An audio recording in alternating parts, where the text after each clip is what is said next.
They came to the other side of the sea, to the country of the Gerasenes. And when Jesus had stepped out of the boat, immediately there met him out of the tombs a man with an unclean spirit. He lived among the tombs, and no one could bind him any more, not even with a chain, for he had often been bound with shackles and chains, but he wrenched the chains apart, and he broke the shackles in pieces.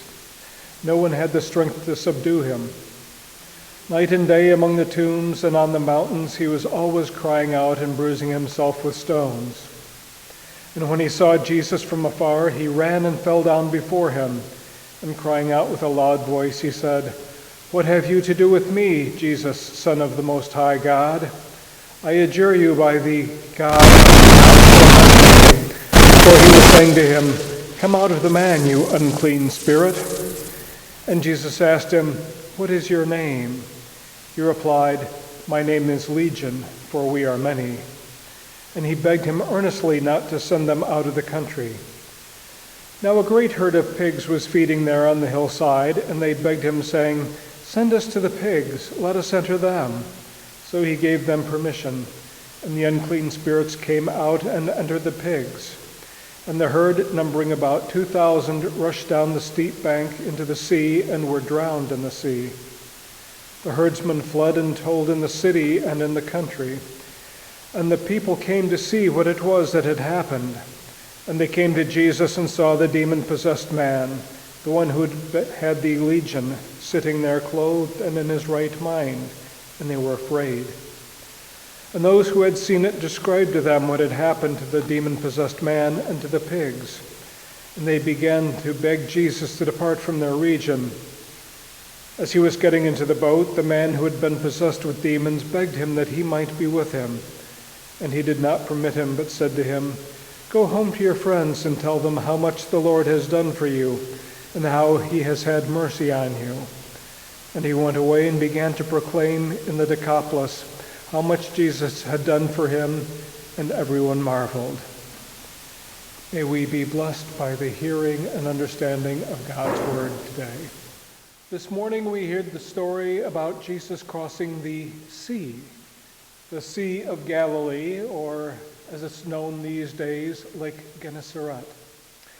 And he arrived in a Gentile area and healed a demoniac.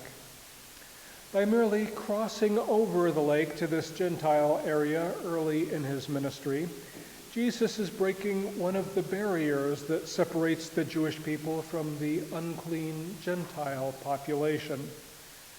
But on top of being a Gentile, the demoniac would have been an absolute horror to the Jewish people, as living among the tombs and having contact with things of the dead, not to mention swine, would have made him hopelessly religiously unclean, even if he were in his right mind.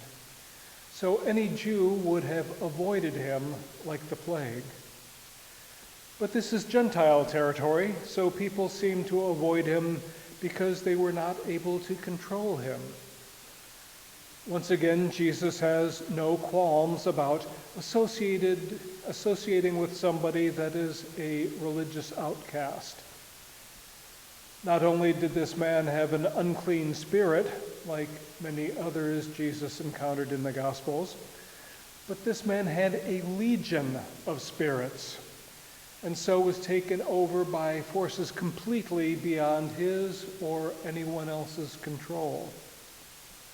A legion was a force of 6,000 Roman soldiers, which was also a force beyond the control of the Jewish people. It could also refer to a battalion of soldiers, which was a little over 2,000, which is much closer in number to the swineherd that we heard of in the story, which is still an overwhelming number, especially for one person to try to have to deal with. Yet somehow this man was able to force himself to run and prostrate himself before Jesus, something that the legion of demons would have wanted to avoid. So the leader or the spokesdemon cries out, "What have you to do with me, Jesus, Son of the Most High God? I adjure you by God, do not torment me."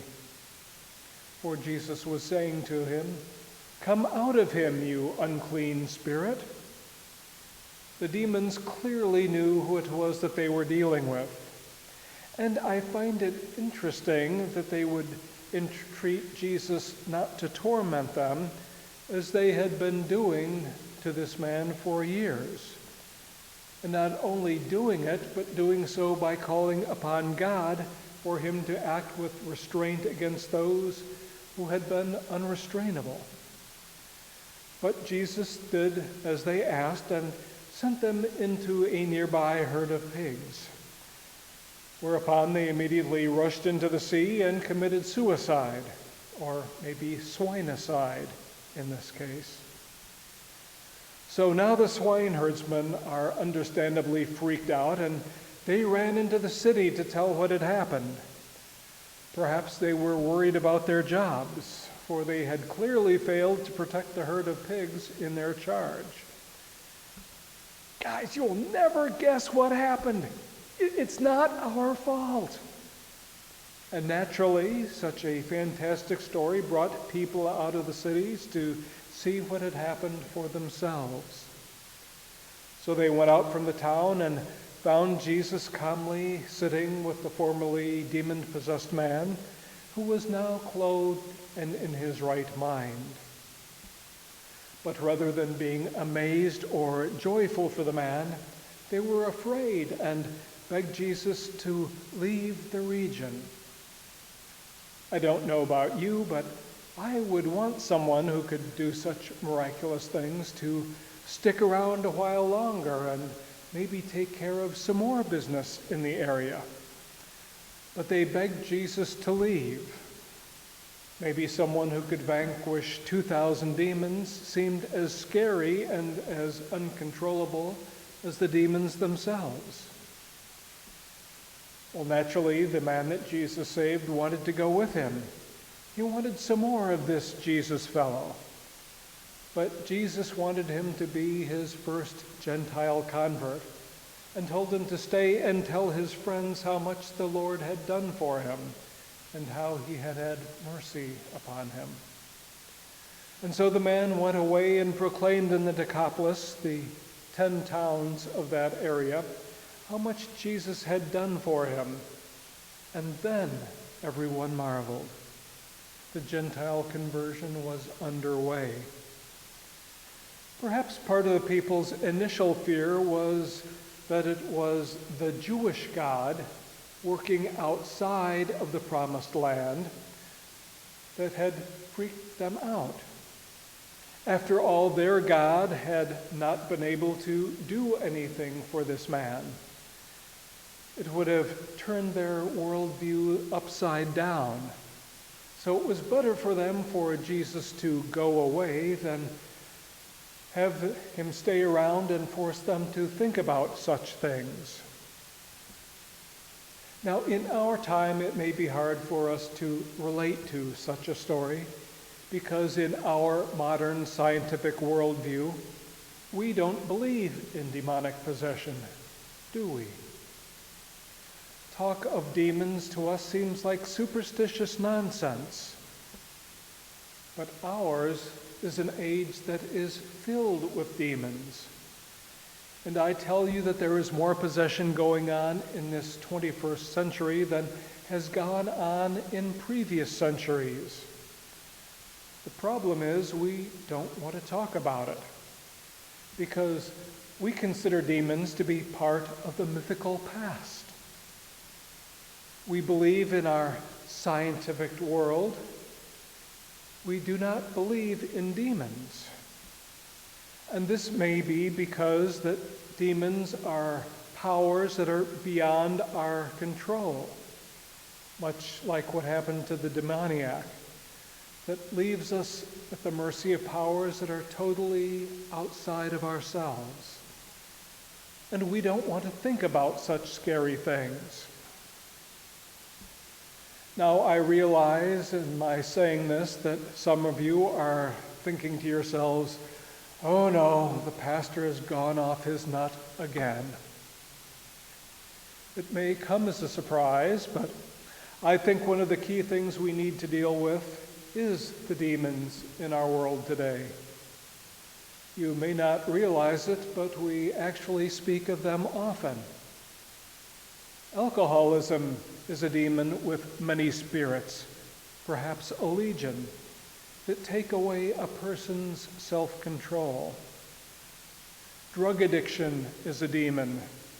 Addicts are always speaking about being possessed by their need for their chemical demons. Heroin, cocaine, crack, meth, opioids. Call them what you will, but they are still legion and in battle for our human souls. Power is another demon, and it affects not only individuals, people who must have power in order to prove their worth in their own eyes, be it the power of guns or political influence or the power of terror, but it also affects nations. Nations also seek to control people and to maintain that control over them without any sense for the need for justice and mercy, as Jesus showed.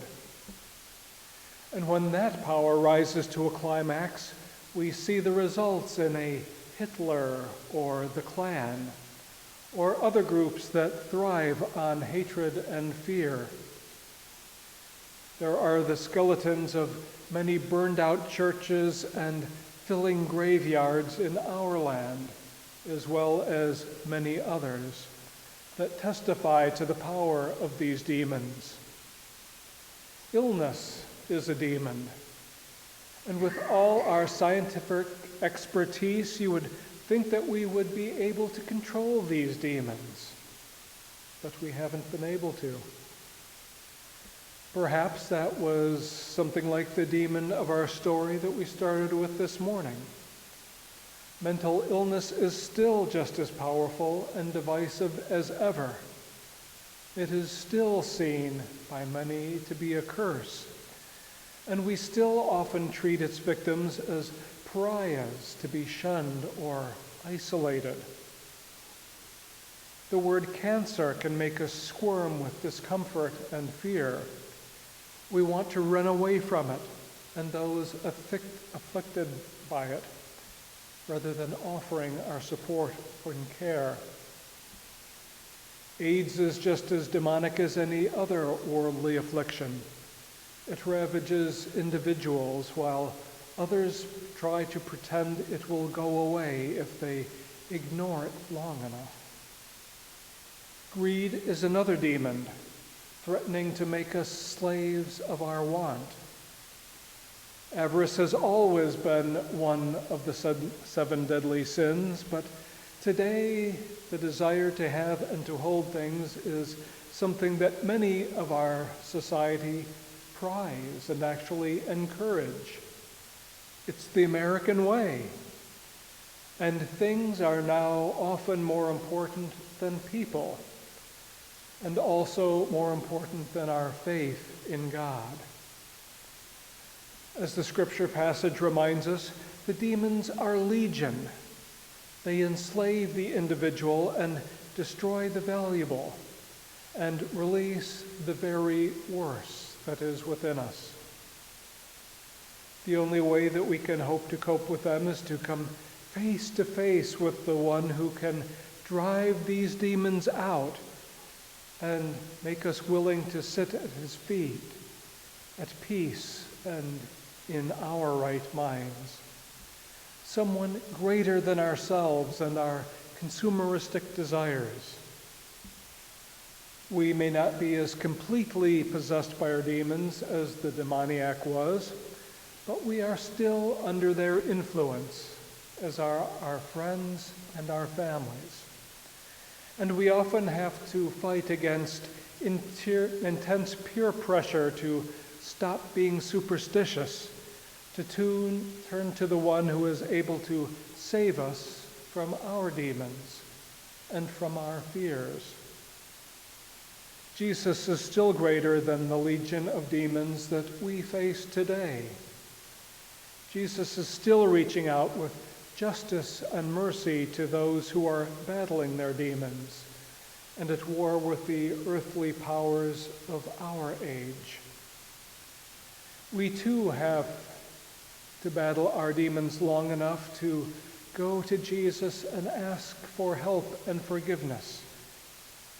But just as happened with the demoniac, many people would rather have Jesus leave town and not to trouble them about their immorality, their lying, their cheating, stealing, and coveting, than to have to actually face down these demons.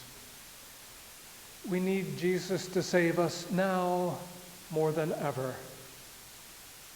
We need help loving people and using the things that we have, rather than loving the things that we have and using people to help us get more things for ourselves. Yes, selfishness and greed are alive and well in these United States, and seemingly doing better than ever.